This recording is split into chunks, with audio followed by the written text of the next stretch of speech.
अशहदु अल्ला इलाहा इल्लल्लाह। अल्हम्दुलिल्लाहि नहमदुहु व नुसल्ली अला रसूलिहिल करीम। आज हम इंशाअल्लाह नवां पारे का ख़ुलासा और तफसीर पढ़ेंगे। पिछला पारा जो था उसके आखिर में अल्लाह ने पैगम्बरों के वाक़यात बयान किए थे। मैंने वो वाक़यात इसलिए बयान नहीं किए कि वो सूरह हूद में ज़्यादा डिटेल से, ज़्यादा तफसील से आ रहे हैं, लेकिन कुछ थोड़ा सा, क्योंकि आज जो हम पढ़ेंगे उसमें शुएब अलैहिस्सलाम के वाक़या ज़्यादा है, तो पिछले पारे के अख्ताम में कौम शुएब का तज़किरा शुरू हुआ है कि अल्लाह ताला ने शुएब अलैहिस्सलाम को उनकी कौम की तरफ भेजा और शुएब अलैहिस्सलाम ने कहा कि एक अल्लाह की इबादत करो और नाप तोल में कमी मत करो। वो लोग कस्टमर को धोखा देते थे, झूठ बोल के बेचते थे, और जो है ना, जब तोल के कोई चीज़ देते ना उसमें डंडी मारते थे, गड़बड़ करते थे। तो उनसे शुएब अलैहिस्सलाम ने कहा कि इन्नी अराकुम बिखैरिन, मैं देखता हूँ कि तुम कोई कहत के हालात नहीं है कि कोई भूख से मर रहा हो तो चलो फ्रॉड करे, समझ में आता है, सबके पेट भरे हुए हैं, सबको खाने पीने को मिल रहा है। तो कौम जवाब में कहने लगी लनुखरिजन्नका या शुआइब वल्लदीना आमनू माअका मिन क़रियतिना, हम आपको अपनी बस्ती से निकाल देंगे। और एक जगह कहा कि अस्सलातुका तअमुरुका अन नतरुका मा याबुदु आबाउना अन नतरुका मा याबुदु आबाउना औ अन नफ़अला फ़ी अमवालिना मा नशा, आपको आपकी नमाज ये बातें सिखाती है कि आप हमारे तिजारती मामलात में दखल अंदाज़ी करें। तो इससे ही पता चलता है कि लोग जो है ना चाहते हैं कि मज़हबी लोग अपनी इबादत गाहों में महदूद रहें, वो हमारे बिज़नेस में टांग ना अड़ाएँ, हमारे मामलात में टांग ना अड़ाएँ, वहाँ हमें गाइड करने की कोशिश ना करें। तो आज भी कोई इबादत करता है ना, किसी को बुरा नहीं लगता। रोज़ा रखो भाई, आपका पर्सनल मामला है, आप इबादत खाने में जाएँ, इबादत करें, मस्जिद जाएँ, चर्च जाएँ। दुनिया में हर कौम में ये अच्छा समझा जाता है, नमाज़ पढ़ें, कोई मसला नहीं। मसला वहाँ होगा जहाँ आप अपने बॉस से छुट्टी लेके नमाज़ पढ़ेंगे कि सर ऑफिस टाइम तो है लेकिन अभी मेरा नमाज का टाइम। उसको गुस्सा आएगा कि यार आप ऑफिस के टाइम पे नमाज़ पढ़ रहे हो, ये तो बाद में भी पढ़ी जा सकती है। तो कोई भी शख्स अपने माल का, अपने बिज़नेस का नुकसान बर्दाश्त नहीं करता। तो इस्लाम इस किस्म की 2 नंबर इबादत को नहीं मानता। इस्लाम कहता है जैसे बॉस को जो आप टाइम दे रहे हैं ना ऑफिस में, उस टाइम में अगर कोई और आपसे टाइम मांगे तो बॉस को गुस्सा आएगा ना। तो सबसे बड़ा बॉस तो मैं हूँ, तो मैंने जो आपको टाइम दिया है ना 5 टाइम नमाज का, उसमें आपको इधर हाज़िरी देनी है। उसमें आपका बॉस इस वक्त कौन है? मैं हूँ, मैं खुदा हूँ, मैं रब हूँ, उस वक्त आपने इधर आना है। तो इसलिए इस्लाम की ये दावत नहीं है कि आप नमाज़ पढ़ें या ज़कात दें, सिर्फ इतनी दावत नहीं। इस्लाम कह रहे सुपीरियर अल्लाह है। सुपीरियर कौन है? अल्लाह की ज़ात है, बाकी सब उसके मातहत हैं। और जो लिबरल लोग हैं वो कहते हैं सुपीरियर मुल्क का कानून है, मज़हब उसके ताबे है। बात समझ में आ रही है? मज़हब क्या है? वो मुल्क के कानून के मातहत है। ना ना ना ना, इस्लाम कहता है सुपीरियर कौन है? बोलो भाई, क्या हो गया? अल्लाह है। तो इसमें क्या गवर्नमेंट ने पाबंदी लगाई बोलने में? अल्लाह है ना, पहले अल्लाह है, पहले खुदा है, बाकी सब उसके बाद हैं। तभी हम अदालत के खुला को नहीं मानते, क्योंकि तलाक के अहकाम अल्लाह ने कुरान में बयान कर दिए हैं। बता दिया है कि निकाह करने का इख्तियार औरत को है, निकाह ख़त्म करने का इख्तियार औरत के पास, बोलो ना भाई क्या हो गया, नहीं है। ये तो कुरान में जगह जगह है कि उक़दतुन निकाह, निकाह की जो गिरा है वो मर्द के हाथ में। अत्तलाक़ु लिमन अख़ज़ बिस्साक़, हदीस में आता है तलाक का इख्तियार किसके पास है? मर्द के पास। ये जो कहते हैं कि औरत के पास खुला का राइट है, खुला के राइट का मतलब ये है कि औरत को ये हक़ हासिल है कि वो शौहर से किसी ज़रूरत के वक्त तलाक का मुतालबा कर सकती है। शौहर उस पर एग्री ना हो तो उसे इस पे एग्री कर सकती है कि महर वापस लेके मुझे डिवोर्स दे दो। खुद से राज़ी ना हो तो अदालत के ज़रिए शौहर से मुतालबा करवा सकती है, क्योंकि शौहर औरत के मुतालबे को सीरियस उस वक्त तक नहीं लेगा जब तक अदालत शौहर को इस पे एग्री करने की कोशिश नहीं करेगी। कानून की ताकत होती है ना।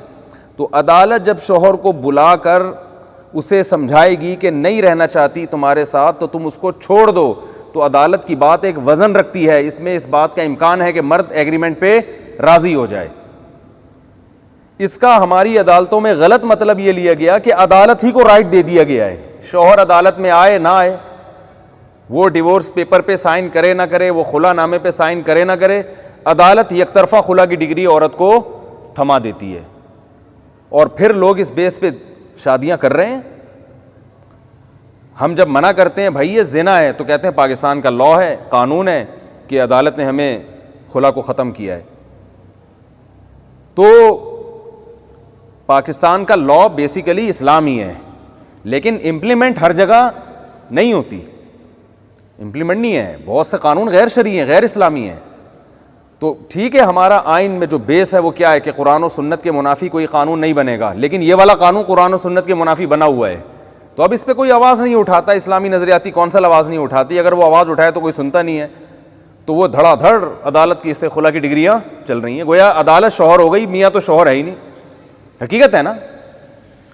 मैंने एक वाक़या सुनाया था ना, एक जज साहब ने मुझे बताया, मैं बैठा हुआ था, एक साहब ने मुझे बताया कि जज ने, हाई कोर्ट के जज ने बताया कि मैंने एक हफ़्ते में पता नहीं 10 खुला की डिग्रियां जारी की हैं। तो बेचारा गवार सा आदमी था जो मुझे बता रहा था, कह रहे मैंने जज साहब से कहा कि वो आपकी बीवियां थी जो आपने उनको खुला की डिग्रियां जारी की हैं, आपने उनको तलाक, खुला और तलाक तो निकाह तो दोनों में ही ख़त्म होता है ना, तो वो आपकी बीवियां थी? उसने कहा नहीं मेरी तो नहीं थी। तो कहा कि जज साहब आप इतना फ्री कब से हो गए हैं कि दूसरों की बीवियों को भी आप तलाक़ें देना शुरू कर दो? अपनी बीवी को आप दो, दूसरों की बीवी पे आपको हक हासिल नहीं है। मैंने कहा देखो, हमारे लिबरल लोगों से ज़्यादा अकल इस एक गंवार को है। इतना राइट अल्लाह ने गवर्नमेंट को नहीं दिया है कि वो दूसरों की बीवियों को भी उसके निकाह से निकालना शुरू कर दे। एक तरफ ये लोग कहते हैं ह्यूमन राइट्स, आज़ादी, दूसरी तरफ इन्होंने इंसानों को हुकूमत का गुलाम बना दिया है। हुकूमत का काम सिर्फ मैनेजमेंट है, लोगों की नफ़ा रसानी के लिए क्या है कि लोगों के दरमियान एक जो है ना वो ऐसे कानून को नाफिज करे, जुल्म से बचने की कोशिश करे, बचाने की कोशिश करे। हुकूमत ऐसे कवानीन लोगों पे नहीं थोप सकती ज़बरदस्ती, जो कानून जो है शरीयत की रोह से जुल्म समझे जाते हैं या इंसानियत में जुल्म समझे जाते हैं। अब आप कह सकते हैं औरत को तलाक का इख्तियार दे देना या अदालत में, ये जुल्म थोड़ी है, इस्लाम की रूह से जुल्म है। लिहाजा जो गैर मुस्लिम है ना, वो क्योंकि उनके पास तो कोई कानून नहीं है तलाक का, उनके लिए आप ये कानून साजी कर सकते हैं। लेकिन एक शख्स मुस्लिम है तो आपको अदालत को खुला का राइट देने के लिए उसके मज़हब से मालूमात, रहनुमाई लेनी पड़ेगी। समझ में आ रही है बात? तो अदालत औरत को एक तरफ़ा खुला दे ये कह के कि ये इस्लाम में नहीं है। अगर आप गैर मुस्लिम हो, आप इस्लाम को फॉलो नहीं करती, तो हम फिर आपका निकाह ख़त्म कर देते हैं। उससे ये उगलवाएं, आप इस्लाम को फॉलो करती हो तो भाई इस्लाम के मुताबिक कुरान और सुन्नत का कानून ये है कि मैं जज हूँ, मैं तुम्हारा मियाँ बोलो भाई नहीं हूँ, मैं जज हूँ, मैं आपका मियाँ नहीं हूँ, कि मैं आपको जो है ना, जैसे जज के कहने से निकाह नहीं हो जाता। भाई एक औरत जज के पास पहुँचती है कि वो मेरी उससे सेटिंग चल रही है, मैं उससे निकाह करना चाहती हूँ, वो राज़ी नहीं हो रहा, तो जज एक तरफ़ा निकाह कर सकता है? या हुकूमत को ये हक़ हासिल है कि हुकूमत कानून बनाए कि एक तरफ़ा निकाह भी हो जाएगा कि मियाँ राज़ी नहीं है तो चलो औरत तो राज़ी है ना, तो हमने अदालत निकाह की डिग्री जारी कर दे कि आपका निकाह फ़लाँ से हो गया, उसको बुलाया भाई हो गया है। वो क्या भाई क्यों हो गया, क्यों मेरे मत्थे किसी को लगा रहे हो? भाई जज साहब आप अपनी शादी तो अपनी मर्ज़ी से कर सकते हो, मेरी शादी के लिए किसकी मर्ज़ी चाहिए? मेरी। तो याद रखो तलाक के लिए भी दोनों की मर्ज़ी चाहिए, यानी खुला के लिए। और अगर एक तरफ़ा है तो फिर शौहर को राइट हासिल है, ये शौहर को हक़ है ये। तो अब ये कानून लिबरल लोग कहें इसमें जुल्म है औरत पर, वो एक अलग बहस है कि जुल्म है नहीं है, लेकिन इस्लाम बहरहाल यही कहता है। तो जो जिनको ज़्यादा लिबरल बनने का शौक़ है उन ख़वातीन को चाहिए कि जब वो अदालत से खुला की डिग्री लें तो अदालत को बता दें कि हम मौलवियों को फॉलो नहीं करते और हम इस्लाम ही को फॉलो नहीं करते हैं। तो मैं गैर मुस्लिम हूँ, अपना नाम में शनाख्ती कार्ड से आप इस्लाम से हटाएँ अपना नाम, फिर आप खुला की डिग्री लें। वैसे ही आप मुर्तद हो गए तो वैसे ही निकाह ख़त्म हो जाएगा, फिर आप एहतियातन खुला की डिग्री भी ले लें, तो हमें उस पर कोई एतराज़ नहीं है। जब तक आप मुस्लिम हैं तो आपको अदालत की बेस पे जो खुला मिलेगा उसकी शरन कोई हैसियत नहीं है। मेरे हाथ में कुरान है और मैं मस्जिद के मिंबर पे बैठ के ये दावा कर रहा हूँ।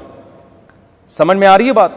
बाज़ लोग कहते हैं कि इसमें जो है ना, हो सकता है कुरान की मुफ्ती साहब अपनी तरफ से तफसीर बयान कर रहे हों, हो सकता है। तो भाई पूरी उम्मत का इजमा है, इमाम अबू हनीफ़ा, इमाम मालिक, इमाम शाफ़ी, इमाम अहमद बिन हम्बल, अहले सुन्नत वल जमात के 4 मकातिब फ़िक्र है ना, सबके नज़दीक यकतरफ़ा खुला इस्लाम में जायज़ नहीं है। और इस ज़माने में जितने फ़िरक़े चल रहे हैं ना इस मुसलमानों के, उन तमाम फ़िरक़ों के नज़दीक, अहले हदीस, देवबंदी, बरेलवी, शिया, उन तमाम फ़िरक़ों के नज़दीक भी औरत को यकतरफ़ा खुला की इजाज़त नहीं है। तो सारी दुनिया के मुसलमान जिस चीज़ पर जमा हों, और हमारे मुल्क में कानून सुप्रीम कोर्ट ने पास करके अदालतों, ये जनरल मुशर्रफ के दौर में हुआ ये काम, किसी से नहीं पूछा गया, एक आमिराना फैसला था, मुसल्लत कर दिया गया और जजेस डिग्रियां जारी कर रहे हैं। और हमारे यहाँ बहुत सारी ख़वातीन जा जाके, और कोई बेस भी ना हो, कुछ बेसिस ऐसी हैं जिनमें यकतरफ़ा खुला दुरुस्त हो जाता है, वो खुला नहीं होता, वो फ़स्ख़े निकाह होता है, उसको अदालत खुला से ताबीर करती है।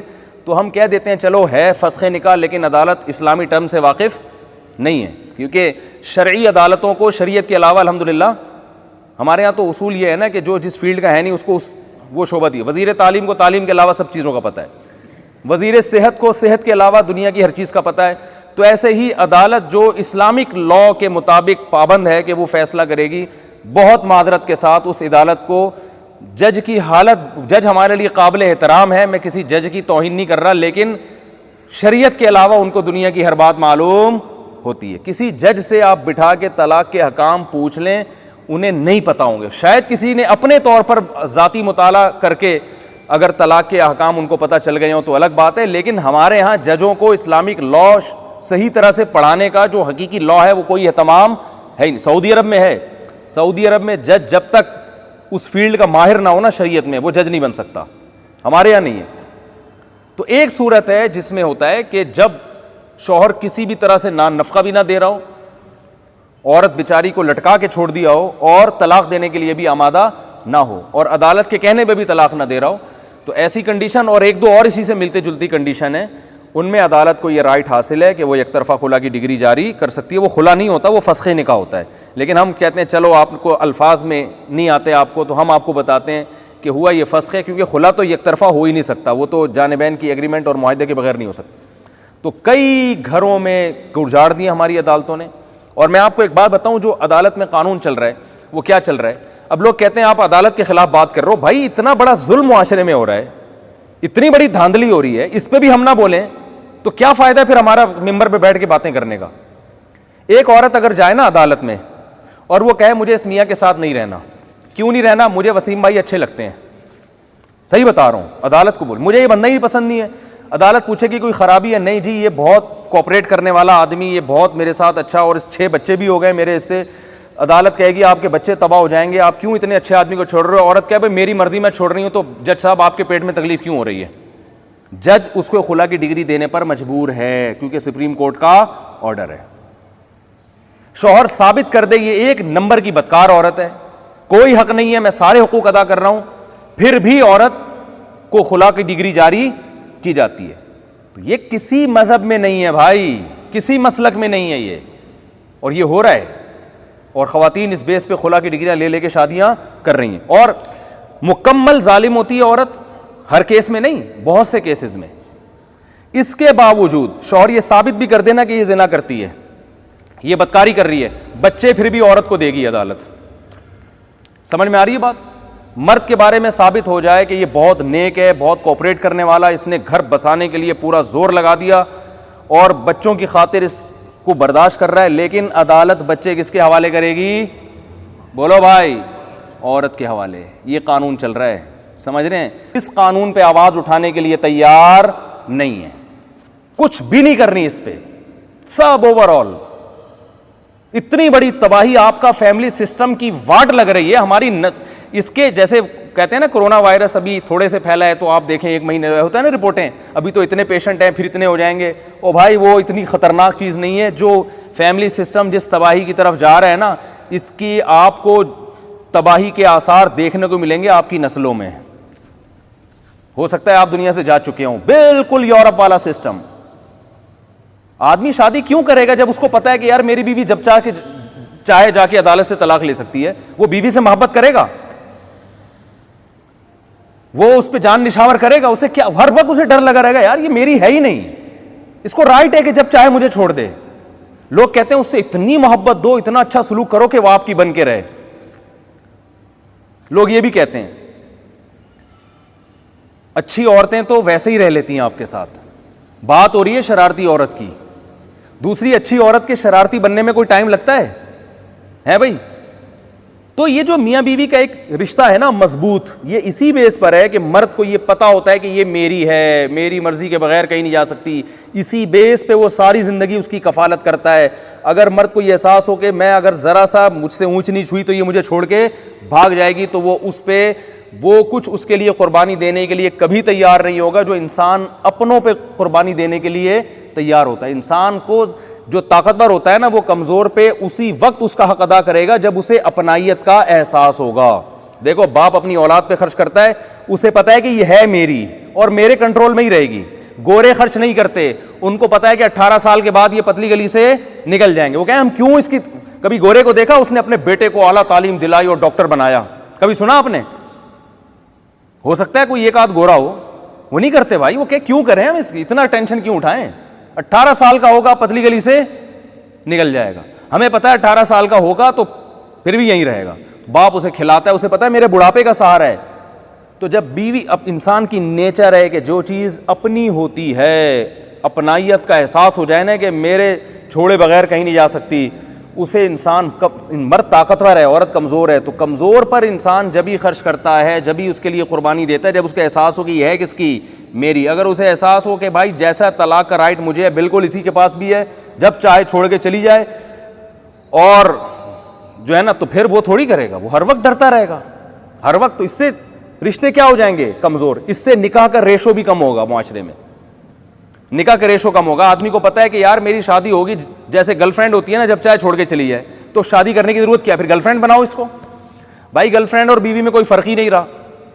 गर्लफ्रेंड जब चाहे ठहंगा दिखा के चली जाए, तो बेगम भी जब चाहेगी ठहंगा दिखा के चली जाएगी। सिर्फ फ़र्क इतना है कि गर्लफ्रेंड सिर्फ टाटा करेगी और ये एक केस अदालत में दायर करेगी ज़कात के पैसों से, ठीक है ना। अदालत में एक केस दायर करके वकील को कुछ पैसे देगी और अदालत से खुला की डिग्री लेके ये पक्का काम करके जाएगी। गर्लफ्रेंड जब जाएगी तो डॉक्यूमेंट नहीं होंगे, ये जब जाएगी तो इसके पास क्या होगा? डॉक्यूमेंट होंगे। एक गर्लफ्रेंड जब जाएगी तो आपसे खर्चा नहीं निकलवाएगी, ये जब जाएगी ना तो इद्दत का खर्चा, बोलते क्यों नहीं भाई, ये जब जाएगी तो इद्दत का खर्चा आपको देना पड़ेगा। और बच्चे जो है ना पैदा तो कर लिए लेके गायब। गर्लफ्रेंड में बच्चे भी पैदा नहीं होते, हमारे कल्चर में तो अल्हम्दुलिल्लाह अभी तक नहीं हो रहे। यहां बच्चे भी हैं, वो भी गए। अब वो अदालत में मुंह दिखाई के 2 दिन आपको दिए जाएंगे, बच्चों को मुंह देखो और उसका भी कस्टडी के पैसे भी दो, 8-10 हज़ार कम से कम जो गवर्नमेंट लेती है, कम से कम गरीब से गरीब आदमी पर। और आप उन बच्चों की एजुकेशन भी आपकी मर्जी की नहीं, उन बच्चों की शादियां भी आप, उनकी बच्चों की तरबियत आपकी मर्जी, क्योंकि सब पूरा महीना वो आपकी बीवी के पास रहेंगे और आप सिर्फ अदालत में महीने में 2 दफ़ा मुंह देखने के उनको भारी कीमत अदा करोगे, तो थोड़े दिन में आप कहोगे जज साहब मुझे इस मुंह देखने की ज़रूरत नहीं है, तो वो छोड़ देगा उसको, बच्चों को भी छोड़ देगा वो। और हो रहा है ये मुआशरे में। तो इसके खिलाफ कोई आवाज़ उठाने वाला बोलो भाई नहीं है। ना दीनी जमातें आवाज़ उठाती हैं, ना कोई और आवाज़ उठा रहा है, चल रहा है सब देख रहे हैं। हमारे इशू जो असल हैं उनकी तरफ तो हम बात ही नहीं करते, बस चंद सियासी हमारे नारे, जब मौका मिलता है उन सियासी नारों को कैश करा के हर पार्टी अपने मुखालिफिन को नीचा दिखाने की कोशिश करती है। इस तरफ आ ही नहीं रहे हैं। तो मज़हब का बेड़ा गर्क हो रहा है भाई, और मज़हब का तो क्या कल्चर का बेड़ा गर्क हो रहा है। समझ रहे हैं कि नहीं समझ रहे हैं? तो ये जो सिस्टम हमारी अदालतों में नाफिज है ना, औरत को तलाक की डिग्री, खुदा की कसम इससे निकाह का रिवाज हमारे मुआशरे में ख़त्म। क्योंकि जब इतने सारे आपने राइट औरत को दे दिए तो मर्द कहेगा मैं पागल हूँ जो मैं बीवी की टेंशन लेकर आऊँ। वो अंग्रेज़ों की तरह ज़िंदगी गुजारेगा। वो कहे गर्लफ्रेंड सही है भाई, काम चलाओ, जब टाइम पास हो जाए पतली गली से निकल लो। समझ में आ रही है बात? और अगर यही राइट जो गर्लफ्रेंड के होते हैं यही आपने औरत को दे दिए और उल्टा मर्द पे खर्चे भी डाल दिए, तो वो कोई भी शादी करने के लिए तैयार नहीं होगा। मैंने खुदकुशी की खबरें सुनी है मर्दों की, औरत ने बगैर किसी वजह के अदालत से जाके खुला लिया है और बच्चे भी लेके चली गई। गैरतमंद आदमी अपने बच्चों से दूर नहीं रह सकता। अभी मेरे पास एक केस आया, 2 हफ्ते पुरानी बात है। उस आदमी की हालत देखने के काबिल थी। उसने मुझे बताया कि मैंने ख़ातून से शादी की, पहले से तलाक़ याफ्ता थी, मुझे नहीं पता था इनके पहले हालात, मुझे नहीं पता था इनका बिज़नेस ही यही है ठीक है ना, तलाक़ें ले लेके शादियाँ करना।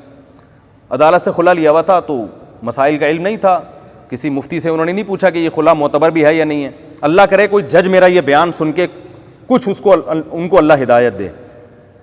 तो तौहीन अदालत के मुकदमे करना तो बहुत आसान है, लेकिन कोई अक़ल से सोचे, कुछ कौम का ख्याल करे, कोई मेरी ये बात किसी तरह सुप्रीम कोर्ट के जज तक पहुंच जाए और कानून में कुछ तब्दीली हो जाए, अल्लाह करे। तो मेरे पास आया, मुझे कहने लगा मैंने एक तलाक़ याफ्ता ख़ातून जिसका एक बच्चा भी था, तर्स खा के उससे क्या कर ली, बोलो भाई, शादी। उसके बच्चे को भी रख लिया, शादी की, मेरी एक बेटी भी पैदा हुई उससे। जैसे ही बच्ची पैदा हुई है, मोहतरमा अदालत पहुंच गई और खुला का केस दायर कर दिया। मैं अदालत पहुंचा, मैंने कहा मैं सारे हुकूक अदा कर रहा हूं। औरत ने उल्टे झूठे इल्ज़ामात लगाए। हम कहते हैं ना झूठे, जब औरत इल्ज़ाम लगाए तो गवाहों से साबित करे। तो लिबरल लोग पता है क्या कहते हैं, क्या हर वक्त गवाह होंगे औरत के पास? तो ये बात आप चोर पे क्यों नहीं सादिक आती?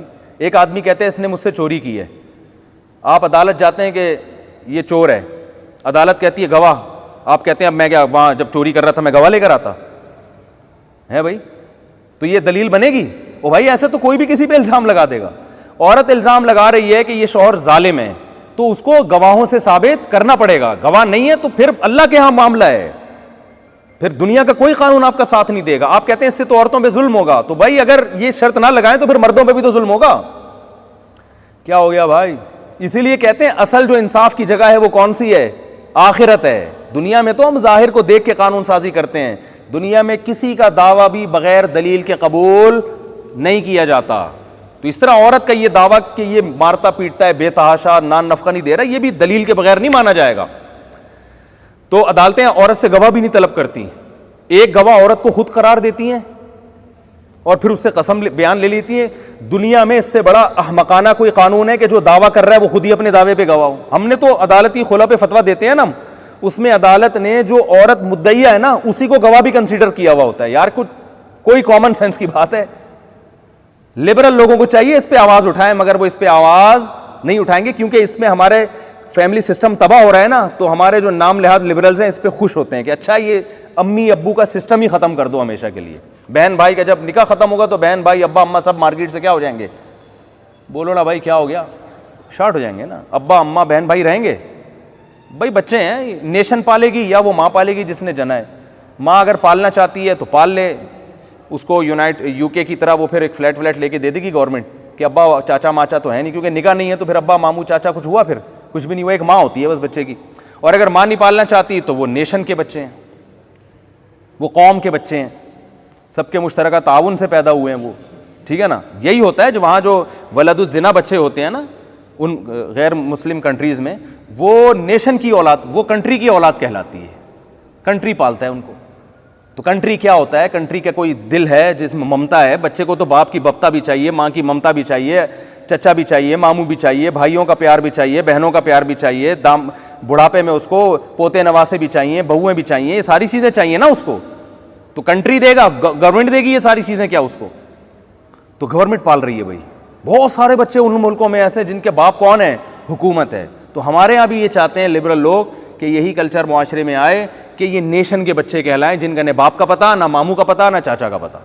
तो अगर आप इस कल्चर को चाहते हो तो अदालती खुला को आप प्रोमोट करें। अगर ये कल्चर नहीं चाहते तो इसको अभी जैसे वबा पे काबू पाने के लिए लॉकडाउन किया है ना, इसी तरह इस अदालती खुला की वबा पे काबू पाने के लिए अभी से लॉकडाउन करना पड़ेगा। अभी से इसके खिलाफ आवाज़ उठानी पड़ेगी कि हम इस कल्चर को नहीं मानते। और अगर अदालतें नहीं सुधरती हैं तो फिर आपको इस माहौल को प्रोमोट करना पड़ेगा कि आप फैसला करें कि आप मुस्लिम हैं या गैर मुस्लिम। अगर आप मुस्लिम हैं तो अदालत के खुला की डिग्री आप किसी मुस्तनद दारुल इफ्ता से, किसी मुस्तनद माहिर उलमा से आपको वो जब तक फतवा ना मिल जाए कि ये खुला शरी लिहाज से दुरुस्त है या नहीं, उस वक्त तक औरत को आगे किसी और से निकाह की इजाज़त, बोलो भाई, नहीं है। तो मैं बता रहा था उन साहब का वाकया। वो आए तो मोहतरम ने जो है मुझे बताया कि हमारी बेगम साहिबा ने खुला लिया अदालत से, उल्टे सीधे झूठे इल्ज़ामात लगाए, कोई गवाह तो थे नहीं, बस खुद ही कसम उठाई, खुद ही गवाह, अदालत ने खुला की डिग्री जारी कर दी। और वो खातून मेरे बच्चे को लेकर मार्केट से क्या हो गई, शॉर्ट। अब हम बच्चे की कस्टडी के लिए हमने केस किया, अलग पैसे मिले, हम वकीलों को अलग पैसे खिलाए। फिर जब केस किया है तो अदालत ने क्या किया, महीने में 2 दफ़ा मुंह देखने की उस बच्चे, हाँ बेटी पैदा हुई थी, बेटी का मुंह देखने की इजाज़त दे दी कि इसका आपकी शक्ल देख सकते हैं, महीने में कितनी दफ़ा, 2 दफ़ा। और इद्दत का सारा खर्चा मेरे ऊपर डाल दिया, और बच्चे की कस्टडी के पैसे जब तक वो 18 साल का नहीं हो जाता, बल्कि बेटी है ना, जब तक उसकी शादी नहीं हो जाती, बेटी का सारा खर्चा मैं। तो वो खातून ने 2 जगह से खुला लेके 2 बच्चों के पैसे बैठ के घर में क्या कर रही हैं, खा रही हैं, और अब तीसरी शादी की, बोलो ना यार, तैयारी कर रही हैं। जब आप मज़हब को फॉलो नहीं करते ना, उलमा का मजाक उड़ाते हो, जब भी आप किसी वकील से बात करो ना कि अदालतों में इस्लाम क्यों नहीं, तो फ़ौरन कहते कौन सा इस्लाम, देवबंदियों का अलग है, बरेलवियों का अलग है, शिया का अलग है। ये एक बात को खामखा में जो है ना, वो उज़र बद क्या कहते हैं ना, वो उज़र लंग बदतरज लंग, ये वही बात है। तो कुछ बहुत सारी चीज़ें कॉमन हैं, वो सब सारे मसलक में हैं। वो ये तो आपने खुद से एक कानून बना के मुसल्लत कर दिया, कोई उलमा की मुशावरत नहीं, किसी मसलक के आलिम से। बाज़ दफ़ा ये भी होता है कि हुकूमत क्या करती है, बाज़ दफ़ा जब कोई फ़ैसला करवाना होता है ना, तो कहीं भी दुनिया में नहीं मिल रहा होता उनको उसके मुताबिक, तो फिर वो पैदा करते हैं कि भाई ये कानून बनाना है, इसको मुशर्रफ बाय इस्लाम कर दें आप। जैसे हमारे जब आइली कानून बने जनाब अयूब खान के दौर में, तो उसमें बहुत सारे कानून साजी थी, यानी घरेलू जो कानून थे, तलाक के भी और विरासत के भी। तो जनाब अयूब खान ने चाहा कि वो इस्लाम के मुताबिक नहीं थे, तो सऊदी अरब से भी फतवा लिया गया, उन्होंने कहा ये गैर शरई हैं।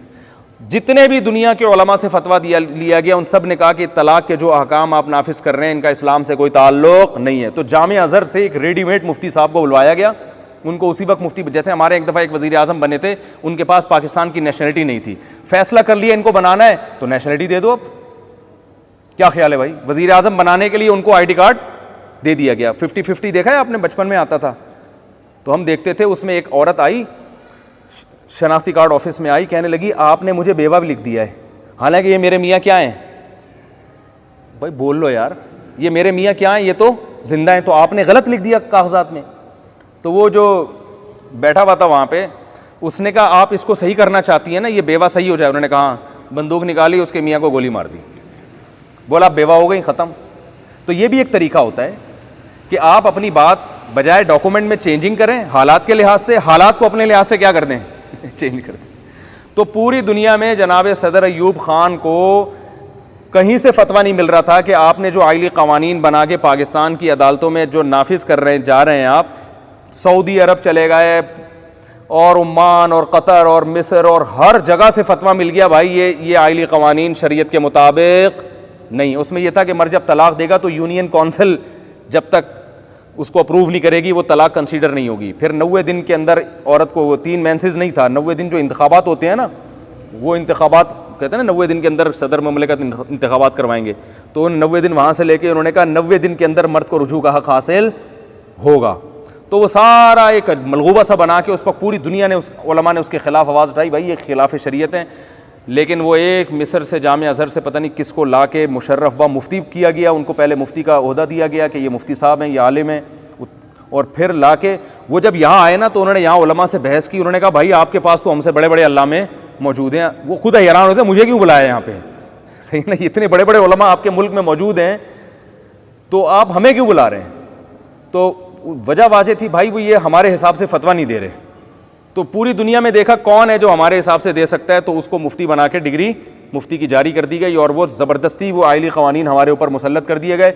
वो आइली क़वानीन में ऐसे बेजान हैं कि जज भी नहीं मानते उनको, वो सिर्फ किताबों में लिखे हुए हैं, जज उस पर फैसला करता ही नहीं है, कर ही नहीं सकता, उसको पता है कोई भी नहीं मानेगा। ये इतने एक मिजाहिया किस्म के क़वानीन है कि इसको हमारा कल्चर कबूल करेगा ही नहीं, लेकिन लिखा हुआ है किताबों में, जो है ना कुछ भी हो सकता है मुस्तकबिल में, और वो ज़बरदस्ती हम पे अमलन भी मुसल्लत किए जा सकते हैं। तो ये जो अदालती खुला का सिलसिला मेरे भाई चल रहा है, इसका इस्लाम से कोई ताल्लुक़ नहीं है। तो मैंने बताया वो खातून ने दोबारा निकाह किया, अब दूसरा बच्चा लेके वो अब पैसे खा रही हैं, मज़े से पैसे उड़ा रही हैं। अब तीसरी शादी, या हो सकता है इनके पास चौथे नंबर पे आई हों, इनको तो एक का पता है ना, हो सकता है 4 बच्चे और हों घर में छुपा के रखे हुए हों, सबका नान नफ़का भी चल रहा है और बच्चों की पैदावार भी माशाअल्लाह हिसाब किताब से चल रही है। और इस आदमी को ये गम नहीं था कि मुझसे ख़र्चा ले रही है, मेरी बच्ची को मुझसे छीन लिया, इसको ये था कि जैसी फ़ाहिशा ये है मेरी बेटी को भी वैसा ही बनाएगी। समझ में आ रही है बात? मेरी बच्ची भी क्या करेगी, तो क्या गुजरेगी गैरतमंद आदमी पर, आप सोचो। वो तो डिप्रेशन का, मैं जानता हूँ, मेरे पास नंबर हैं ऐसे लोगों के डिप्रेशन के मरीज़ बन चुके हैं औरतों की इस तरह की चालाकियों से। मैं मानता हूँ कि सारी औरतें चालाक नहीं होती, तो भाई सारे मर्द भी तो चालाक नहीं होते ना, दोनों तरफ मामला बराबर है। तो जैसे औरत जुल्म करे तो मर्द को सज़ा मिलनी चाहिए, ऐसे ही मर्द का क्या कसूर ना हो तो औरत को सज़ा मिलनी चाहिए ना। तो ये विमेन राइट्स के नाम पे मर्द को क्यों कचूमर निकाला जा रहा है अदालतों में? तो मैं ये नहीं कह रहा कि मर्दों को तरजीह दें आप, हम कह रहे हैं कि भाई जैसे औरत के हुकूक इस्लाम में हैं और दुनिया में भी हैं, माना जाता है, इसको हम भी मानते हैं, बहुत से मर्द औरतों पे जुल्म करते हैं और उसका इस्लाम ने हल बताया है कि जो मर्द जुल्म कर रहा है उसकी औरत को उससे कैसे खुलासी दिलाई जाए। तो जैसे जो मर्द जुल्म करता है तो उसके लिए अल्लाह ने कवानीन बनाए हैं, तो जिसी तरह औरत अगर जुल्म करती है या ऐसे कानून बनाए जो औरत को जुल्म का मौका मिल जाए, ये भी इस्लाम में, इस्लाम क्या कोई भी दुनिया का कानून इसकी इजाज़त नहीं दे सकता। तो इसलिए फिर मैं बता दूं, कोई भी खातून अदालत से खुला की डिग्री लेती हैं, अभी एक केस हमारे पास आया, खातून ने अदालत से खुला की डिग्री ली हमारे पास, फिर वो उनके दिल में कुछ अल्लाह का खौफ था, उन्होंने रब्ता किया, हमने कहा ये खुला तो सही नहीं हुआ, तो कहने लगी बड़ा जालिम आदमी है, फिर आप हमें दिलाएं इससे तलाक। हमने कहा चलें, वो इतनी उसने ख़तरनाक चीज़ें लिखी हुई थी, हमने कहा भाई ये तो बेचारी मजलूम औरत है। तो पहले हमने कहा इसके मियाँ को, मैंने खुद ज़ाती दिलचस्पी ली, बच्चों वाली औरत है और इतना जुल्म कर रहा है वो आदमी, और 2-3 उलमा को और भी मैंने बुला लिया, हमने कहा भाई एक इदारे को भी इन्वॉल्व किया हमने इसमें, ताकि एक तरफा मेरी ज़ाती कार्रवाई ना हो। ये तो पूरा इदारा इन्वॉल्व हुआ, हमने उसके मियाँ को बुलाया, हमने कहा भाई ये जब तफ्तीश की तो पता चला ये सारा जो कुछ लिखा हुआ है झूठ का पलंदा है, सब झूठे इल्जामात, वो क्रॉस क्वेश्चन करते ही पता चल जाता है ना। फिर भी मैंने उस मर्द से कहा, मैंने कहा यार ये तो सब झूठे इल्जाम, खुद औरत ने इतराफ़ किया ऐसे, मैं तो फिर घुमा के पकड़ता हूँ ना, मैंने क्रॉस क्वेश्चन किए, पकड़ लिया उसको, मुझे अंदाज़ा हो गया झूठ बोल रही है। मैंने उस मर्द से कहा, मैंने कहा देखो ये तो झूठे इल्ज़ाम लगा रही है, लेकिन अक्लमंदी की बात क्या है, जब ये आपके पास नहीं रहना चाहती तो छोड़ो यार, जान छोड़ाओ, उसे तलाक दो, क्यों ज़बरदस्ती रख रहे हो? एक औरत रहना नहीं चाहती है, अब वो झूठे इल्ज़ाम लगाए, सच्चे इल्ज़ाम लगाए, लेकिन एक कॉमन सेंस की बात है कि जब एक नहीं रहना चाह रही है, अल्लाह ने आपको राइट दिया है डिवोर्स देने का, तलाक तो आप ही दोगे, वो मैं नहीं दे सकता, लेकिन एक बात है कि मशवरा तो मैं दे सकता हूँ ना। नबी सल्लल्लाहु अलैहि वसल्लम के पास एक खातून आई, उन्होंने कहा मैं अपने शौहर के साथ नहीं रहना चाहती, मुझे उनकी शक्ल पसंद नहीं है, बगैर देखे निकाह हो गया था, पहली रात में ही आ गई कि यार रसूलुल्लाह मैंने देखा नहीं था, सही बुखारी की हदीस है, मैं बहुत खूबसूरत हूँ और मेरे मियाँ बिल्कुल भी शक्ल में मुझसे मैच नहीं करते। ये नहीं कि 1 साल 10 साल के बाद आ रही हैं, तो 10 साल के बाद आती तो अल्लाह के नबी फरमाते फिर पहली रात में ही आ जाना था ना, 10 साल के बाद आके कह रही हो 6 बच्चों के बाद के मुझे पसंद नहीं है, तो पहली रात के बाद ही आ गई, कह रही मैंने देखा नहीं था, मुझसे गलती हुई है, और मेरा ख्याल था नॉर्मल, बहुत खूबसूरत नहीं होंगे तो नॉर्मल होंगे ना। उन्होंने महर भी बहुत दिया था, पूरा बाग दे दिया था महर में, लेकिन या रसूलुल्लाह भी मिनल जमाल मा तरा, आप देखते हैं कि मैं किस कदर हसीन औरत हूँ और मेरे मियाँ कद के भी छोटे, रंग भी उनका स्याह है और मुझे उनके अखलाक और दीनदारी पर कोई एतराज़ नहीं है, लेकिन मैं नहीं रह सकती। तो अल्लाह के नबी ने उनके मियाँ को बुलाया, उनको फरमाया कि भाई छोड़ दो इसको, तलाक दे दो, गलती हो गई इनसे इंतखाब में, सिलेक्शन में, और अब जाहिर है जब मोहब्बत नहीं है, उन खातून ने कहा या रसूलुल्लाह मुझे मोहब्बत नहीं है तो मैं नाशुक्री करूँगी शौहर की, मुझसे हुकूक नहीं अदा होंगे, तो शुरू में ये फैसला कर लिया। तो अल्लाह के नबी ने उन सहाबी को क्या मशवरा दिया, तल्लिक़ा, इनको क्या दे दो, एक तरफा डिग्री नहीं जारी की कि तुम दो वरना मैं अभी पेपर पकड़ाता हूँ इनको। ये नबी ने अपने लिए भी इसका हक नहीं समझा कि मुझे भी राइट नहीं है, ये जिस चीज़ का हक अल्लाह ने ना दिया तो वो नबी कैसे इख्तियार करेंगे। तो जब नबी को यह राइट नहीं था कि वो किसी की ज़ौजा को किसी के उसके शौहर की मर्जी के बगैर तलाक दे दें, तो अदालत को कहां से राइट हो गया भाई ये? तो आप सल्लल्लाहु अलैहि वसल्लम ने उन सहाबी से कहा तल्लिक़हा, इनको क्या दे दो, तलाक दे दो और महर वापस ले लो। तो उन्होंने कहा ठीक है या रसूलल्लाह, मैंने दे दी तलाक और महर वापस ले लिया। तो मैंने भी ये, मेरे सामने ये हदीस थी, मैंने उनसे कहा यार ये नहीं रहना चाहती तुम्हारे साथ तो छोड़ो यार, दे दो तलाक, क्यों खाम में अदालतों में जा रही है इधर उधर। उसने कहा ठीक है नहीं रहना चाहती, मैंने इसके बहुत ख्याल किया, इसके हुकूक अदा किए। हुआ ये था कि बेरोज़गारी आई थी, थोड़ा सा उनके साथ मामला क्या हो गया था, ऊंच नीच हर घर में होती है, और उन्होंने कहा वो बेरोज़गारी दूर भी हो गई, अब अल्लाह ने मुझे माली वुसअत दे दी है, लेकिन वो नहीं भाई। तो मैंने कहा कि आप इसको छोड़ दें। उसने कहा मैं छोड़ने के लिए तैयार हूँ। अव्वल तो ये गलत मुतालबा है तलाक का, लेकिन मैं फिर भी देने के लिए तैयार हूँ इस शर्त के साथ कि बच्चों को मुझसे मिलाने का इंतज़ाम करती रहे, और मेरी बेटी जवान होने वाली है, मैं सौतेले बाप के साथ अपनी जवान होने वाली बेटी को, बोलो भाई, कोई भी गैरतमंद नहीं बर्दाश्त करेगा। क्या उसके आजकल इंटरनेट पर फोश फिल्में देखी जा रही हैं, आप जवान लड़की को सौतेले बाप के साथ छोड़ोगे एक घर के अंदर, बाप बर्दाश्त कर लेगा ये? उसने कहा ये रखे अपने पास बेटियों को, शादी कहीं करती है बेटी मेरे हवाले करे। औरत ने कहा नहीं ये नहीं होगा। मैंने कहा पेड़े खाने के लिए यहां पे आपको हमने नहीं बुलाया है, सारी आपकी मर्जी की बातें हो, सही है ना, जो आपकी जिम्मेदारी हो। मैंने कहा भाई आप शादी करोगी, बेटी किसके हवाले होगी? बाप के हवाले। और इसको हम पाबंद करेंगे कि आप जब मिलना चाहो अपनी बेटी से मिलो, आपको हम मिलने से नहीं रोकेंगे। अभी मैंने कहा लिख के इन उलमा की मौजूदगी में, हम जो है ना गवाहों की मौजूदगी में आपसे स्टैम्प पेपर पे लिखवाएंगे। नहीं जी खातून राजी नहीं। तो वो चूंकि अदालत में उनको मजे लगे हुए थे, अदालत ये सब चीजें नहीं मानती। अदालत कह रही है कि सौतेले बाप के साथ भी बेटी को रख सकते हो। शौहर अगर केस करेगा ना तो 20 साल लग जाएंगे उसको अपनी बेटी वापस लेने में। समझ में नहीं आ रही मेरा ख्याल है बात? आ रहा है तो अच्छी बात है। तो इसलिए अदालतें कानून चेंज करें ना करें, अल्लाह के बंदो, जब कोई ऐसा खुला का केस हो, ख़वातीन को चाहिए अल्लाह से ज़िना करना है ना तो फिर वैसे ही गुनाह समझ के कर लें, सही है ना। उस पर भी अल्लाह चित्रौल तो लगेंगे तबीयत से आखिरत में, लेकिन कुफ्र नहीं होगा वो। और ज़िना पे हलाल का लेबल लगा के कर लिया। किसी की बीवी जब किसी और मर्द से निकाह करती है तो वो निकाह होता है? ओ भाई एक औरत किसी मर्द की बीवी है और तलाक लिए बगैर किसी और आदमी से शादी करे तो निकाह होगा? वो नहीं होगा। तो जब नहीं होगा तो वो ज़िना होगा ना, और क्या होगा वो। तो ये हो रहा है, बहुत दबा के हो रहा है माशरे में। तो मैं फिर भी बताऊं, जालिम मर्दों को मैं ये नहीं कह रहा, उनकी हौसला अफजाई नहीं कर रहा। बहुत से केसेस आते हैं जिनमें मर्द बहुत जुल्म कर रहे हैं, तो उसमें हम औरत को खुद तरीका बताते हैं कि इस तरीके से आप उससे तलाक लें और अदालत में इस प्रोसेस से आप गुजरें। लेकिन बहुत से जगह ऐसा होता है कि थोड़ी मोटी कोताही होती है जो हर घर में होती है। और बाज़ दफ़ा ये होता है मर्द ने औरत को थप्पड़ लगा दिया, इस पर खुला की डिग्री ले ली। अब एक थप्पड़ गलत है, नहीं लगाना चाहिए, खुला थोड़ी बनता है इसके ऊपर। कि नहीं थप्पड़ लगा दिया, 2 थप्पड़ लगा दिए तो मेरी इंसल्ट कर दी है, गलत किया, इस पर तलाक नहीं बनती, ठीक है ना। हर गलत पे तलाक थोड़ी है। मियाँ सिगरेट पीता है, गलत कर रहा है, लेकिन इस पर तलाक थोड़ी बनती है। तो गलत को सही करने की कोशिश की जाएगी ना। तो ये मुआशरे में चल रहा है, तो इसलिए इसके खिलाफ आवाज़ उठाएं, लोगों को बताएं।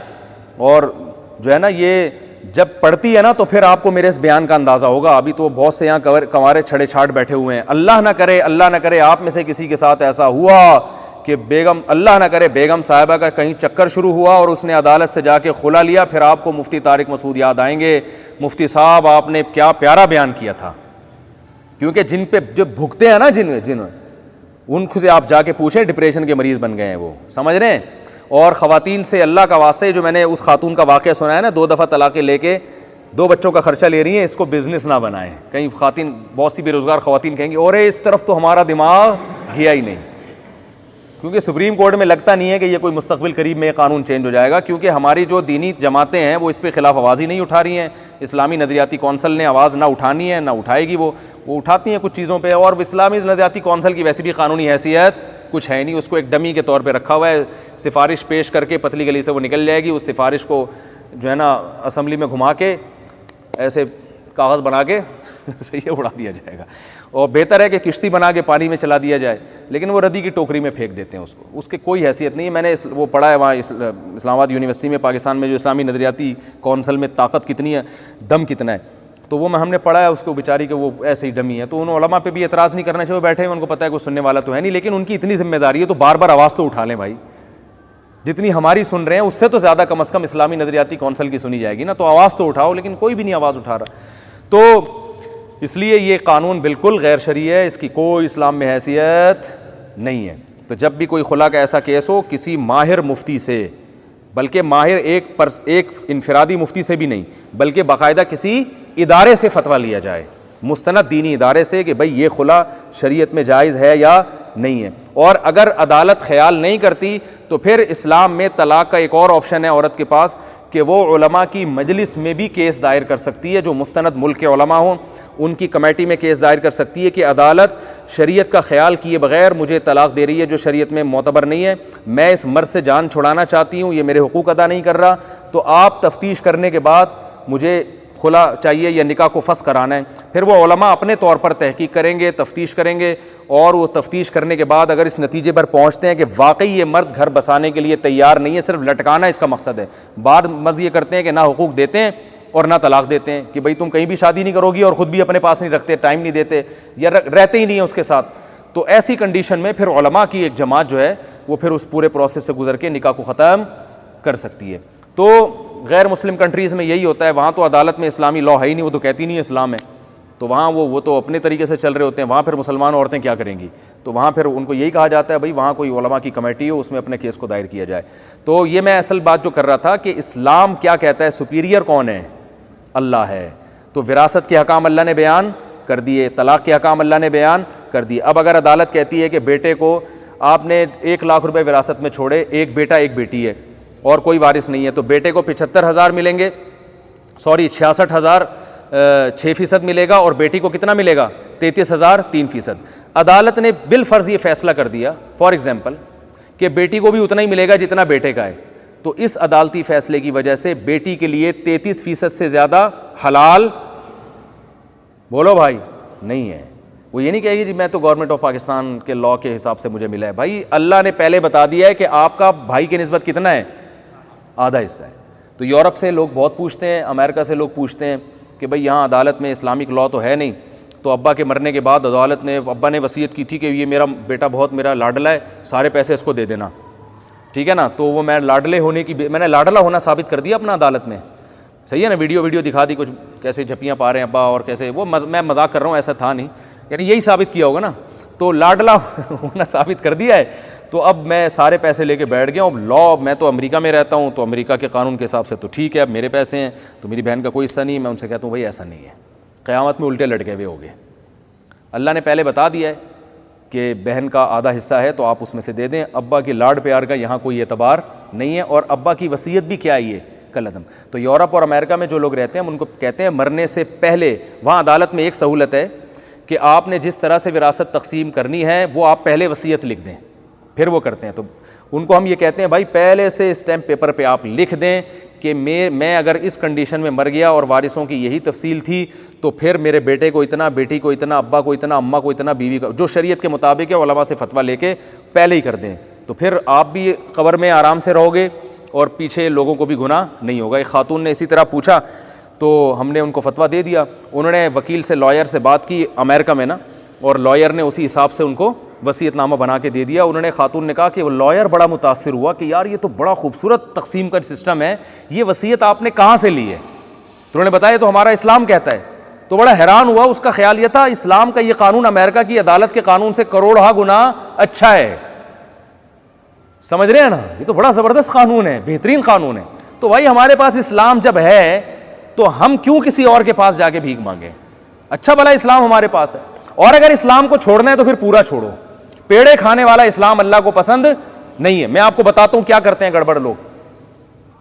एक खातून ने खुला लिया अदालत से, खुला लेने के बाद कहीं से फतवा नहीं लिया कि ये खुला सही भी है कि नहीं है, कहीं और शादी कर ली। जब कहीं और शादी की है तो वो बंदा समझ में, बोलो भाई, नहीं आया। अब वो बंदा छोड़ने के लिए तैयार नहीं है। अदालत जाने के या तो पैसे नहीं थे या पता नहीं क्या मसला था उनके पास, कोई बदनामी का खतरा था, तो फतवा लिया कि मेरा पहला वाला खुला ठीक हुआ था कि, बोलो भाई, नहीं हुआ था। फतवा मिला कि पहला खुला ठीक ही नहीं था, तो फतवा दिखाया दूसरे मियाँ को, मैं तो उस आदमी की बीवी हूँ, तुम्हारी तो मैं हूँ ही नहीं हूँ। ये कौन सा इस्लाम है? पेड़े खाने वाला। तो इसलिए जब ख़वातीन अदालत में जाती हैं और अदालत से खुला की डिग्री मिलती है, शौहर फतवा ला के दिखाता है किसी मुफ्ती का अपनी बीवी को कि ये तुम्हारा खुला शरन मोतबर नहीं है, तुम अभी तक मेरे निकाह में बाकी हो। तो इस किस्म की ख़वातीन कहती हैं हम मुफ्तियों के फतवे को, बोलो भाई, नहीं मानते। तो फिर उस खातून को बताया जाए फिर किसी भी सूरत में नहीं मानना आपने, फिर आप पादरियों के फतवे को माने आप, सही है ना? क्योंकि जब मुफ्तियों के नहीं मानती तो फिर पंडितों के मानो। अगर वो कहें कि मैं लिबरल हूं, मैं ना मुफ्तियों के फतवे को मानती हूं ना पंडितों के फतवों को, फिर आप उनसे कहें कि फिर आप आईडी कार्ड में इस्लाम जो मजहब के खाने में लिखवाया हुआ है वो वहां से पहली फुर्सत में क्या करें, क्योंकि झूठ लिबरल लोगों के यहां भी जायज। अबे बोलते क्यों नहीं, क्या हो गया? जो लिबरल लोग हैं, झूठ तो दुनिया में किसी कौम के यहां जायज नहीं है ना। अगर वो कहे मैं तो लिबरलिज्म हूं, मैं तो एथियस्ट हूं, तो भाई एथियस्ट भी झूठ को तो वो भी जायज नहीं समझते। आपको पता है ना, अमेरिका के जो साबिक सदर थे, सदर रेगन थे, पता नहीं क्लिंटन थे, सिर्फ एक झूठ बोलने पर हुकूमत खत्म होने वाली थी। उस अदालत में केस हो गया था कि अमेरिका के वजीर आजम सदर ने झूठ क्यों बोला है। तो झूठ तो पूरी दुनिया में एक बहुत बड़ा जुर्म समझा जाता है। अभी मौलाना तारिक जमील साहब ने कह दिया था ना, मीडिया में सारे झूठे होते हैं, तो कितना बड़ा वो मसला खड़ा कर दिया, यार तुम्हारा झूठ बोल दिया। क्योंकि झूठे का मतलब क्या है, अब उसकी किसी बात का एतबार नहीं है। तो ऐसी ख़वातीन से कहा करें कि आप मुफ्तियों के फतवे को नहीं मानती तो आप पहली फुर्सत में शनाख्ती कार्ड से इस्लाम क्या करें, निकलवाएं। और जनाजा के बारे में बताएं कि मैं चूँकि मुफ्ती कहते हैं ना जनाजा पढ़ाया करो, गुस्ल दिया करो, मुफ्ती कहते हैं ना बच्चे के कान में अजान दिया करो, मुफ्ती कहते हैं कि निकाह करो तो फिर हलाल होगी, तो फिर निकाह करने ये खुला के तकल्लुफ़ की ज़रूरत क्या थी आपको, है भाई? ये खुला के तकल्लुफ़ की वैसे ही चली जाती, किसी बंदे के साथ रहती। तो मुफ्ती तो ये तो मुफ्तियों का है ना ये सारा। तो ये अजीब बात है, अपने पेड़े के लिए मुफ्तियों का सहारा लिया जाता है जब पेड़े इधर मिल रहे हों। ये तो मुनाफ़क़त है। और अल्लाह ने मुनाफिक की सज़ा क्या बताई है, फिद्दर के लस्फली मिनन्नार, आम काफिरों से ज़्यादा गहरी जहन्नम में होगा वो। तो अपनी जानों पे रहम करना चाहिए, एक तरफ हो जाएं, या तो इस्लाम को फॉलो करें या फॉलो नहीं करें, ठीक है ना। पेड़े खाने वाला इस्लाम, इधर पेड़े मिल रहे हैं तो उधर चले गए, इधर पेड़े मिल रहे हैं तो। एक साहब ने क्या किया, एक खातून ने, एक साहब ने USA से जो है ना एक डॉक्यूमेंट तैयार किए, उनको कहीं दूसरी शादी करनी थी, तो पहली बीवी को तलाक दिए बगैर दूसरी शादी होती नहीं है वहाँ पे। तो उन्होंने तलाक के झूठे डॉक्यूमेंट बनाए और उसमें लिख दिया मैं अपनी बीवी को तलाक देता हूँ। तो उस खातून ने कहा, इन्होंने मुझे डॉक्यूमेंट भेजे हैं और कहा है कि वैसे ही है। मैंने कहा ये तलाक तो हो गई है, तलाक वैसे ही नहीं होती, जब दे दी तो हो गई। तो उस खातून ने फतवा दिखाया कि भाई ये क्या कह रहे हैं, ये तो तलाक हो, अच्छा दी नहीं थी, दे रहे थे। तो उस खातून ने पहले मुझसे पूछ लिया। मैंने कहा भाई अगर वो तलाक लिख के दे देंगे कि मैं अपनी वाइफ को तलाक देता हूँ तो तलाक हो जाएगी, तो इसलिए आप ये डॉक्यूमेंट तैयार ना करें, आप कोई और तरीका सोचें, कोई और हीला इख्तियार करें। तो उस खातून ने अपने मियाँ से रब्ता किया, मियाँ साहब ने मियाँ को बताया कि मैंने किसी मुफ्ती साहब से, शुक्र है मेरा नाम नहीं बताया वरना 25-30 गालियाँ मुझे दे देते वो। तो मैंने किसी पाकिस्तान में किसी मुफ्ती साहब से पूछा, उन्होंने कहा इस तरह से डिवोर्स हो जाएगी। तो उसने कहा मैं ये मुफ्तियों शुस्तियों को, उर्दू स्पीकिंग होते हैं वो बोलते हैं मुफ्तियों को नहीं मानता, और पंजाबी वाले क्या बोलते हैं, मुफ्तियों शुस्तियों को कहते हैं ना, खाना शाना खाया करो पंजाब में, और उर्दू में कहते हैं खाना वाना खा लिया करो। तो मैं ये, हाँ, मौलवियों शौलवियों को मैं नहीं मानता, इन मौलवियों के चक्कर में पड़ने की ज़रूरत नहीं है। तो मैंने उस खातून से कहा कि उस अपने मियाँ से कहें कि आपको जब इन मौलवियों में चक्कर में पड़ने की बिल्कुल ज़रूरत ही नहीं है तो निकाह के तकल्लुफ़ की और इस टेंशन की दूसरी शादी की क्या ज़रूरत है फिर आपको। अंग्रेज़ कहता है दूसरी शादी करो, 4 शादियाँ इस्लाम से ले रहे हैं भाई। उस दूसरी जो गर्लफ्रेंड है ना उसको लारे रप्पे दिए होंगे, इस्लाम में 4 जायज़ हैं, तो मैं तुमसे निकाह कर रहा हूँ। वो फ्री फोकट में आ नहीं रही होगी ना, वो बीवी बने बगैर। उधर जनाब दूसरी शादी के लिए मुफ्तियों के फतवे ले रहे हैं कि इस्लाम में 4 जायज़ है, और जब पहली बीवी को मुफ्ती कह रहे हैं कि इस तरह से तलाक हो जाएगी, नहीं दो, तो वहाँ कह रहे हैं मैं मौलवियों के चक्कर में नहीं पड़ता। तो इससे तो अंग्रेज़ अच्छा है भाई, एक तरफ हुआ है, वो शादी करता ही नहीं है। वो कह रहे क्या टेंशन, साले भी आएंगे जहेज़ में, हालांकि उनके यहाँ शादी में इतनी टेंशन है नहीं। हमारे यहाँ तो शादी में जहेज़ में साले भी आते हैं, सास भी एक अदद, गर्लफ्रेंड में मिलती है साले सास कोई भी नहीं है। गर्लफ्रेंड जब चाहो 2 मिनट में छोड़ो, बीवी जब आप आएगी तो फिर सास की टेंशन, सालों की टेंशन। फिर आज वो आया हुआ है, उसको पूछ, बेगम साहब गई तो झगड़े होते हैं, मेरा भाई आया था, कुछ समोसों का नहीं पूछा आपने, उसको खाली चाय का पूछ के टरखा दिया। इस पर फड्डे होते हैं लोगों के घर में। मेरे अब्बा आए थे, आपने उनसे तमीज़ से बात नहीं। गर्लफ्रेंड होती है कि अब्बा से तो छुपते फिर रहे होते हैं। मेरे अब्बा आए थे, भाई मैं तो भाग गया, तुम्हारे अब्बा आ गए थे, देख लिया था उन्होंने। तो अगर मौलवियों के चक्कर में नहीं पढ़ना तो भाई बिल्कुल भी ना पढ़ो मौलवियों के चक्कर में। फिर बोलो मेरा जनाजा वनाजा पढ़ाने की ज़रूरत नहीं है, गोरे जनाजा नहीं पढ़ाते, वो मौलवियों के चक्कर में पढ़ते ही नहीं है, ठीक है ना। तो ये ख़तने वतने ये सब टोपी ड्रामा है, ये तकल्लुफ़ है। बिला वजह खाम में कटिंग पे ख़र्चा किया आप लोगों ने, हैं भाई, बिला वजह की टेंशन। तो ये ख़तने की भी ज़रूरत नहीं थी, और अज़ान देना कान में, और फिर कलमा पढ़ाना, और फिर कभी कभार अब्बा के मरने पर थोड़ा कुरान पढ़ लेना, इन चक्करों में पढ़ने की बिल्कुल ज़रूरत नहीं है। तो जब पेड़े खाने का टाइम आता है तो मुसलमान बन जाते हैं, मौलवियों के चक्कर में भी पढ़ते हैं, और जब इज़र मफाद नज़र आता है तो कहते हैं मौलवियों के चक्कर में नहीं पढ़ते। तो ये गलत है। कहाँ से कहाँ बात चली गई। तो वो शुएब अलैहिस्सलाम की बात चल रही थी। शुएब अलैहिस्सलाम ने कौम को ये समझाया कि तुम नाप तोल में कमी मत करो, तुम कहज़दा लोग नहीं हो। तो कौम क्या कह रही है, आपकी नमाज आपको ये हुक्म देती है कि आप हमारे तिजारती मामलात में भी दखल अंदाज़ी करें।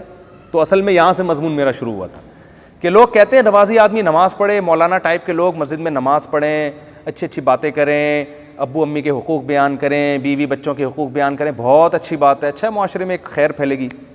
लेकिन ये कहें ये बिज़नेस हलाल है, ये वाला बिज़नेस क्या है? बैंक में जो जॉब करता है उसकी चाय पीना जायज़ नहीं है, ये फिर उनको तब गुस्सा आता है, यार ये क्या मसला है यार। जो आदमी बैंक में जॉब कर रहा है उसकी शादी ना करें उससे, क्योंकि निकाह जब करेंगे तो वो बीवी को हराम खिलाएगा, फिर उसके घर जाएंगे। सूदी बैंक में जो सूदी लेन देन में मुलव्विस हो उसकी जॉब हराम है। जो आदमी ऊपर की आमदन ज़्यादा है कस्टम में उसकी, हमारे एक जानने वाले तनख्वाह थोड़ी सी थी मगर बंगले ऐसे बन रहे थे उनके, हम हैरान थे कि इतनी सी तनख्वाह में इतनी ज़बरदस्त बरकत तो हमने किसी बुज़ुर्ग के भी नहीं देखी। भाई पता चला कि कहाँ जॉब करते हैं जी, कस्टम में। अच्छा, उनकी जब तरक्की हुई तो वो बहुत परेशान थे, उनका रैंक बढ़ गया तो खुश होने के बजाय क्या थे, परेशान। पूछा गया क्यों परेशान है, कह रहे हैं यार मैं अगरचे मेरा रैंक कम था मगर खाने के ज़राए वहाँ पे, क्योंकि डायरेक्ट कस्टमर से मेरी डील होती थी। अब मैं ऑफिसर बन गया हूँ तो नीचे के वाले लोग हैं ना पूरी अर्निंग शो नहीं करेंगे, कमीशन तो मिलेगा लेकिन जब हराम ही है तो वो सच बचा के थोड़ी खिलाएगा हराम आपको। और भाई जो रिश्वत लेगा ना स्मगलिंग के माल को पास करने के लिए, तो जो मुलाजिम रिश्वत लेगा वो अपने बॉस को सच थोड़ी बताएगा कि 1 लाख रुपए मैंने लिए हैं जिसमें से 50,000 आपके 50,000 मेरे। अगर 1 लाख लेगा तो वो 50,000 बताएगा ना। अगर वो इतना नेक होता, सच बोल रहा होता, तो फिर वो कस्टमर से पैसे क्यों ले रहा होता, सॉरी वो जो स्मगलर है उससे पैसे क्यों ले रहा होता। तो वो कह रहे थे यार अर्निंग कम हो गई है, ओहदा तो बढ़ गया है, लेकिन उन्होंने वो बंगले पहले ही बना लिए थे। तो क्या बात चल रही थी, कहाँ से कहाँ पहुँच गए। तो अब जब बताया जाएगा भाई ये कस्टम में जॉब करता है, इसकी ऊपर की आमदनी हलाल से क्या है, कम है, तो हराम ज़्यादा है, लिहाजा आप इसकी दावत कबूल नहीं कर सकते। इसके यहाँ रिश्ता, अगर इसकी बेटी से आप शादी करते हैं तो शादी ज़रूर करें, वो जायज़ है, लेकिन अपनी वाइफ को बता दें भाई मैं तुम्हारे अब्बा की दावत कबूल नहीं करूँ, तुम यहाँ आके खाओ, वहाँ जाके मैं उनके यहाँ बैठ के खाऊंगा इस शर्त के साथ कि पहले बता दूंगा कि मैं जितना खाऊंगा उतने पैसे सदका करूंगा। मैं लोगों को जब बताते हैं ना हराम खाने से पहले ये उनको बता दो भाई मैं खा रहा हूँ लेकिन मैं इतने पैसे सदका करूंगा, फिर ये हलाल होगा। तो कह रहे हैं वो तो गुस्सा आएगा, यार हम आपको खिला रहे हैं और आप इतने ये जो है ना कोफ्तों के पैसे जो हम खिला रहे हैं, फ़ी कोफ्ता 10 रुपये आप गरीब को देंगे तो हमारी बेइज्जती है। तो मैं उनसे कहता हूँ भाई ये तो फिर हराम कैसे जायज़ हो गया। अगर आप जाके खाना शुरू कर दें, अगला बोलेगा वाह हमारे लिए हराम है और तुम्हारे लिए क्या हो गया, तो ये तो अल्लाह का दीन है भाई, इसमें लचक थोड़ी है। तो बाज़ लोग दिल खुश करने के लिए हराम खा लेते हैं कि यार क्या करें, डाकू है, आमदन हराम है, लेकिन मुसलमान का दिल भी तो नहीं तोड़ना चाहिए ना। तो याद रखो मुसलमान का दिल जोड़ने का हुक्म है मगर शरी हुदूद के अंदर रह के, इस्लाम की बाउंड्री से बाहर निकल के नहीं। आप एक आदमी शराब पीता है और कहता है मेरा दिल रखने के लिए दो घूंट तुम भी पी लो, तो आपके लिए हलाल नहीं हो जाएंगे कि यार चलो अपने दीन के करीब करने के लिए तो मैं भी 2 घूंट पी लेता हूँ, और सुना है 1-2 घूंट से कोई नशा भी नहीं आता, ठीक है ना। तो एक आध पी लिया तो क्या हो गया, इसकी वजह से फ़ायदा ये होगा कि ये मेरे करीब आएगा और जब मेरे करीब आएगा तो मैं इसको तबलीग करूँगा, जब मैं तबलीग करूँगा तो शराब छुड़वा दूँगा, मैंने तो पहले छोड़ी हुई है ये भी छोड़ देगा और हंसी खुशी ज़िंदगी गुजारेंगे हम दोनों। तो ये लॉजिक अल्लाह के यहाँ नहीं चलेगी। अल्लाह कहते हैं शराबी को बिठा भी सकते हो, चाय भी पिला सकते हो, सीने से भी लगा भी सकते हो, पीने में उसके साथ शिरकत इतना फ्री होने की ज़रूरत नहीं है, ये अल्लाह की हुदूद हैं। तो शुएब अलैहिस्सलाम ने अपनी कौम से कहा कि तुम माली लेन देन में गड़बड़ कर रहे हो, ये हराम कमा रहे हो तुम कस्टमर को धोखा दे के। तो कौम ने क्या ताना दिया कि आपकी नमाज बहुत अच्छी है, आप हमारे दाखिली मामलात में दखल अंदाज़ी मत करें। तो लोग भी उलमा और मुफ्तियों के बारे में यही कॉन्सेप्ट है, हज़रत जी आप मस्जिद में बैठ के नमाज़ पढ़ाया करें, मुल्ला की दौड़ मस्जिद तक, आप हमारी तिजारत में हलाल व हराम के फतवे लगाने की कोशिश, बोलो ना भाई, नहीं करें। ये फिर अच्छा हमें नहीं लगता। और उसी आलिम की मुखालफत होती है जो हक़ बोलता है। अब्दुल्ला बिन मुबारक रहमहुल्लाह फरमाया करते थे कि जिस आलिम को सारी दुनिया मोहब्बत करती है ना, जिससे सब की नज़र में वो महबूब है, तो समझ लो कि वो हक़ बयान, बोलो भाई, नहीं कर रहा। क्योंकि जब आप हक़ बयान करते हैं, बहुत से गले लगाते हैं लेकिन बहुत से नफ़रत भी करते हैं, तो सारे खुश हैं, तो इसका मतलब दाल में काला काला है। सारे पैगंबरों से खुश नहीं होते थे भाई, ठीक है ना। पैगंबरों पे जान कटाने वाले भी थे और उनको कत्ल की कोशिश करने वाले भी थे।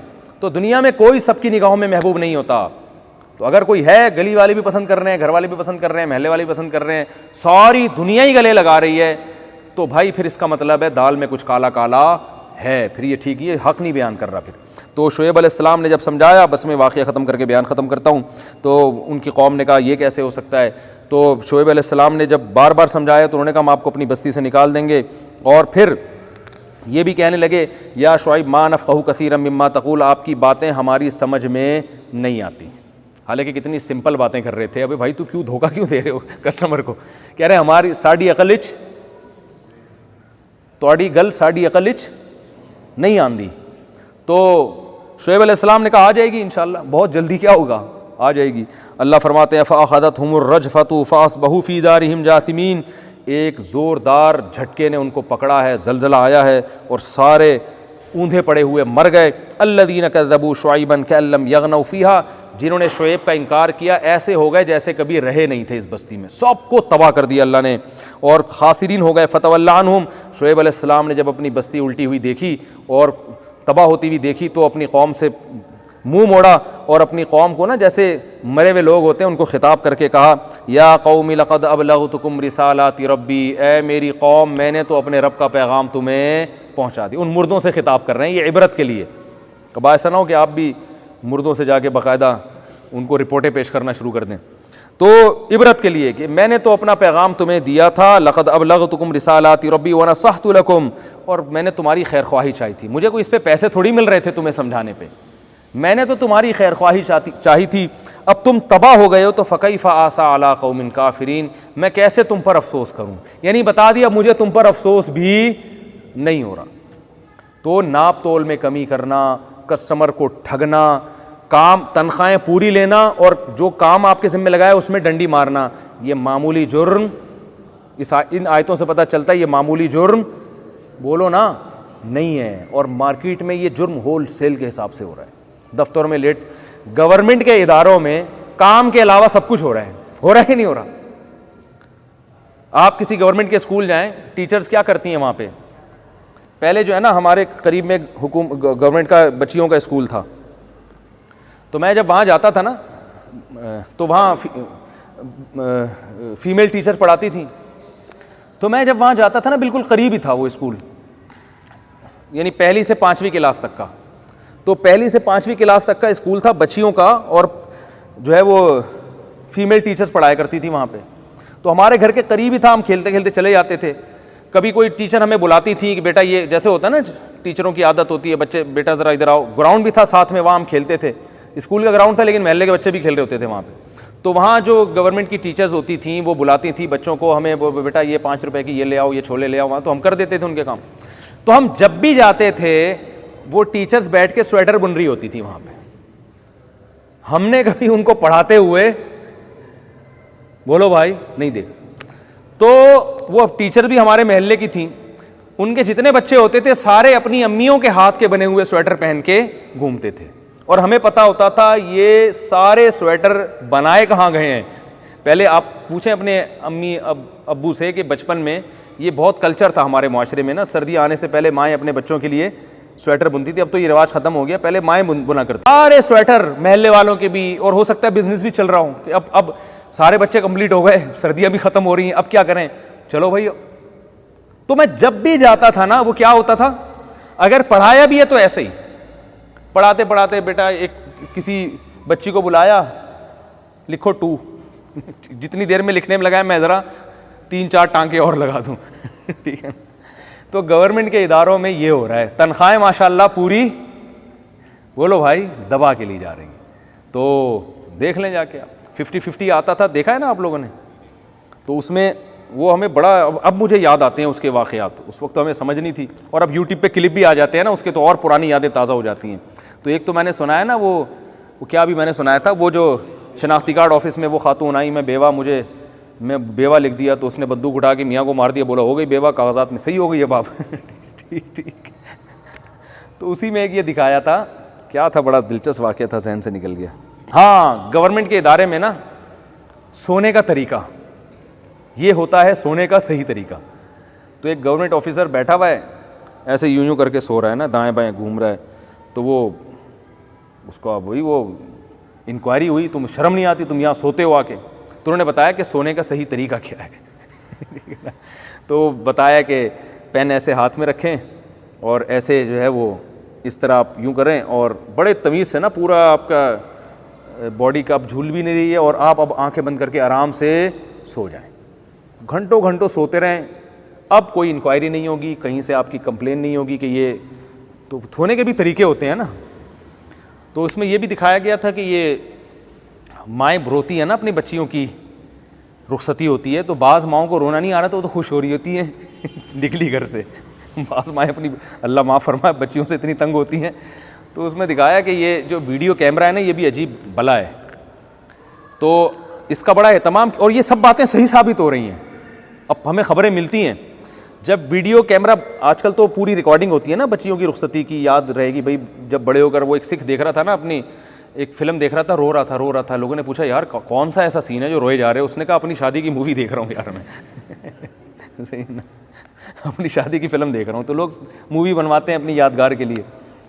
तो वो उसमें दिखाया कि वो एक दुल्हन रुखसत हो रही है, तो रुखसत होते हुए माँ रो रही है और वीडियो बन रही है। तो वो कैमरेमैन ने कहा कि वो सॉरी, वो मैं बटन ऑन करना भूल गया था। तो माँ को गुस्सा है, कमबख्त इतनी मुसीबत से मैं रोई थी, अब दोबारा रोना। वो पूरा केस वो क्या हुआ है, रिवर्स किया गया। तो ये सारे टोपी ड्रामे माशरे में हो रहे हैं। तो खैर, जो हमने आज जो पढ़ा है उसका एक ही आयत को मैंने इतना डिटेल से बयान कर दिया। उसका खुलासा यही है कि भाई पहले किसका कानून है? अल्लाह का, फिर उसके बाद बाकी जो है।